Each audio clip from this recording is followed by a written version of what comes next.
Bom, vamos seguir então aqui no 3 em 1. Quero contar para vocês que depois da fuga de detentos do presídio de Mossoró, Fernandinho Beiramar e outros 22 presos foram transferidos de prisões. A Janaína Camelo vai trazer os detalhes para a gente, não todos para a mesma, né, Janaína Camelo? Porque são várias penitenciárias federais aqui no país, mas Fernandinho Beiramar seguiu para o Paraná, então, bem-vinda. Boa tarde, Evandro. Boa tarde a todos. Isso mesmo. O destino, então, de Fernandinho Beiramar é o Presídio Federal de Catanduvas, né, que fica no Paraná, aliás, onde ele começou a cumprir pena, isso em 2006.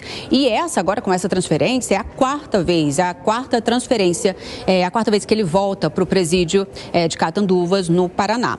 Essa transferência dos 23 presos aconteceu entre a última sexta-feira e este domingo, numa operação sigilosa que, segundo a Secretaria Nacional de Política Penitenciária, com o objetivo de garantir o enfraquecimento de lideranças de organizações criminosas. E o Fernandinho Beiramar, né, a gente sabe, ele é um dos líderes do Comando Vermelho, da facção criminosa Comando Vermelho. E Evandro, não fazia nem 2 meses que ele estava na Penitenciária Federal de Mossoró, porque ele foi transferido para lá no dia 11 de janeiro, também numa medida aí de segurança, no rodízio aí, como uma medida de segurança no sistema prisional, e ele deu lugar, ele trocou de lugar, na verdade, com o Marcinho VP, que também é o líder máximo, né, da facção criminosa Comando Vermelho. Então, o Marcinho VP havia saído no dia 11 de janeiro exatamente da Penitenciária Federal de Mossoró e havia ido para Catanduvas, no Paraná. E essa transferência, ela aconteceu nessa época, em janeiro, aconteceu justamente para tentar desarticular aí as lideranças do Comando Vermelho. Então, essa transferência agora dessa vez acontece justamente, como você disse, depois daquela fuga, que já faz 3 semanas, né, no último dia 14 aí, dos 2 detentos da penitenciária de Mossoró. Mas segundo a Senapen, a Secretaria Nacional de Política Penal, embora seja logo após esse episódio, a Secretaria diz que não há relação nenhuma com a fuga do Presídio Federal de Mossoró e que é um procedimento padrão adotado pelo Sistema Penitenciário Federal. E aí, por questão de segurança, também diz que não informa, né, as localizações de todos esses presidiários, e nem se todas as 5 unidades do sistema prisional estão sendo contempladas nesse rodízio que aconteceu dessa última vez. Mas a gente sabe, Evandro, que só lá da penitenciária de Mossoró, além de Fernandinho Beiramar, outros 2 presidiários também foram transferidos de lá.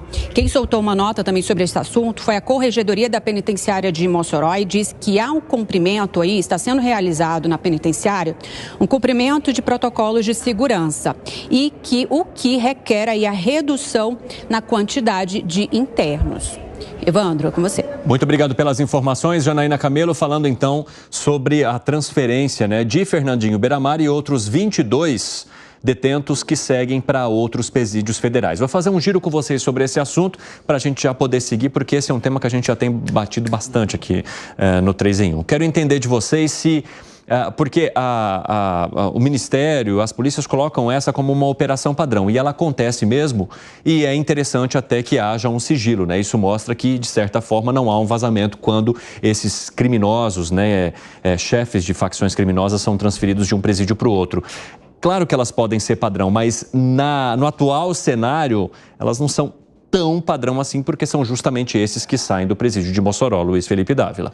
O problema é que esse rodízio precisa acontecer, porque senão o crime toma conta do presídio, é o que a gente já viu aqui, né? Depois começa a corromper as pessoas e depois as fugas saem. Sim. Então, de tempo em tempo, tem que girar mesmo, porque isso é um jeito para tentar desarticular qualquer movimentação nesse sentido. Eu me lembro uma vez, eu acho que era o Beiramar que ficou preso aqui em Presidente Bernardes, que ele falou que era tão rigoroso que ele ficou fazendo pressão para sair daqui da cadeia, porque falou que o negócio era muito violento.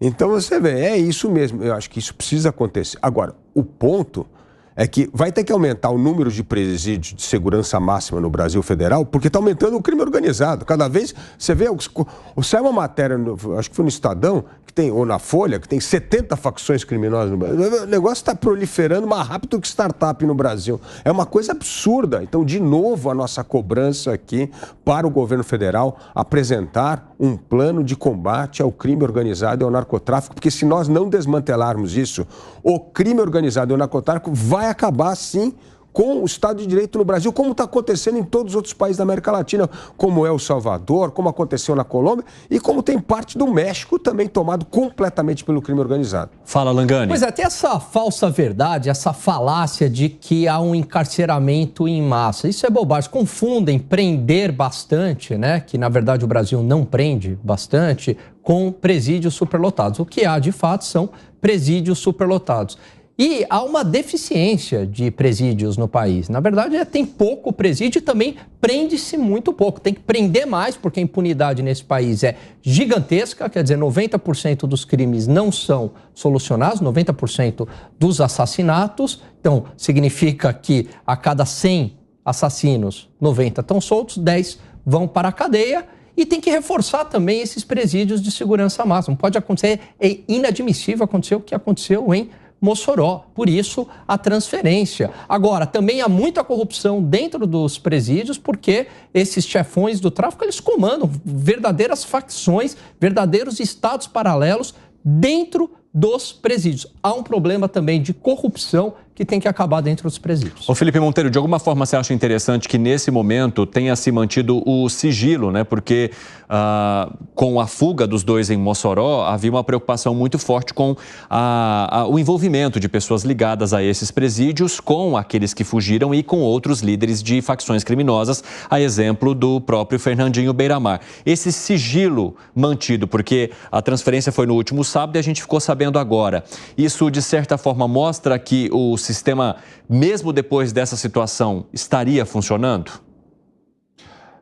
Sim, eu acho o seguinte. Primeiro que a política do governo federal em trazer esses cabeças do tráfico de drogas, de organização criminosa para presídio federal, foi uma política muito bem feita. É bom lembrar, por exemplo, que a competência para cuidar e para prender, né, esses traficantes são dos estados, mas os estados não têm uma condição tão favorável para limitar e para controlar esses grandes traficantes, né, esses grandes cabeças. Então, foi uma política bem feita e para o presídio de segurança máxima do governo federal.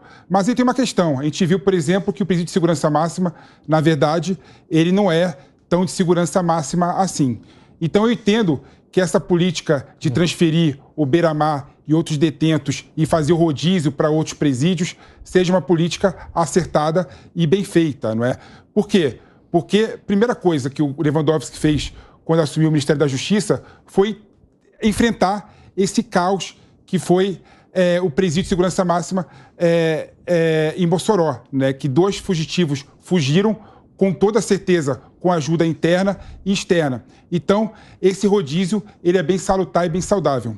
Fala, Gustavo Segré. Eu não consigo entender por que 2 presidiários, que são pessoas que são do baixo clero do narcotráfico, tiveram ajuda, eventualmente, de pessoas internas e não foi ajudado Fernandinho Beiramar, que estava no mesmo presídio. Seria um golpe muito mais forte para o Estado e muito mais favorável para o narcotráfico que saia um dos cabeças que controla o narcotráfico, em lugar de sair 2 pessoas que são irrelevantes na estrutura do narcotráfico. E tá certo essa questão do rodízio, me parece saudável, mas cuidado com que nenhum desses 23 fuja de outro presídio de segurança máxima, porque aí seria uma vergonha absurda para o governo.